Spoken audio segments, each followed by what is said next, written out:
अगर आपको भी जानना है नोटों की छपाई का पूरा प्रोसेस तो हमारे साथ वीडियो में एंड तक बने रहिएगा, क्योंकि यहाँ हम आपको इन नोटों की प्रिंटिंग का पूरा प्रोसेस पूरे डिटेल में बताने वाले हैं। नोट को बनाने में एक खास तरह के इंक का इस्तेमाल किया जाता है जिसे स्विट्जरलैंड की कंपनी बनाती है। ये कंपनी सिर्फ भारत ही नहीं बल्कि और भी कई देशों में इंक का निर्यात करती है। हालांकि यह अलग अलग नोटों की छपाई के लिए अलग अलग तरह की इंक्स का इस्तेमाल भी किया जाता है। इन नोट्स को बनाने के लिए जिस पेपर का इस्तेमाल किया जाता है उसके लिए एक मिल भारत के होशंगाबाद में है, जहां पर नोट्स और स्टैम्प्स के लिए पेपर तैयार किए जाते हैं। लेकिन अभी भी भारत में ज्यादातर जिन नोटों का इस्तेमाल किया जाता है उसके लिए पेपर जापान और यूके से ही मंगवाया जाता है। अगर हम आरबीआई के आंकड़ों को देखें तो आरबीआई का ये कहना है कि 80% नोट अभी भी विदेशी कागजों पर ही छापे जाते हैं। अब आइए ये जान लेते हैं कि आखिर विदेशों से भारत आए इन कागजों पर नोटों की छपाई कैसे करी जाती है। नोटों की छपाई में सबसे पहले इन कागजों को मशीन में लगाया जाता है और यहाँ से मशीन से अच्छे और खराब नोटों को पहले अलग अलग कर लिया जाता है।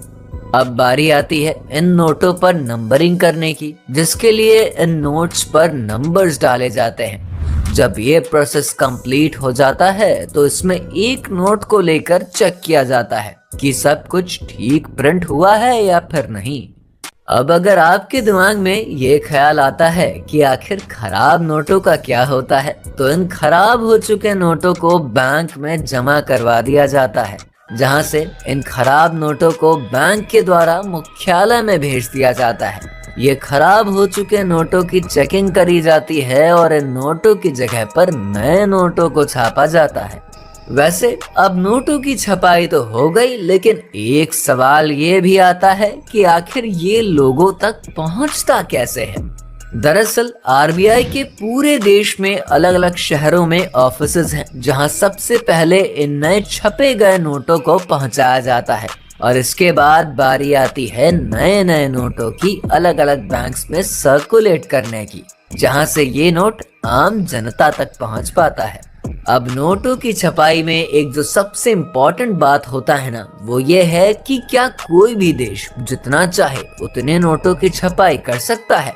तो ऐसा बिल्कुल भी नहीं है कि कोई भी देश जितना चाहे उतने नोटों की प्रिंटिंग कर सकता है, बल्कि इसे सरकार, सेंट्रल बैंक, जीडीपी और विकास दर के हिसाब से ही तय किया जाता है कि नए नोट प्रिंट किए जाने चाहिए या फिर नहीं।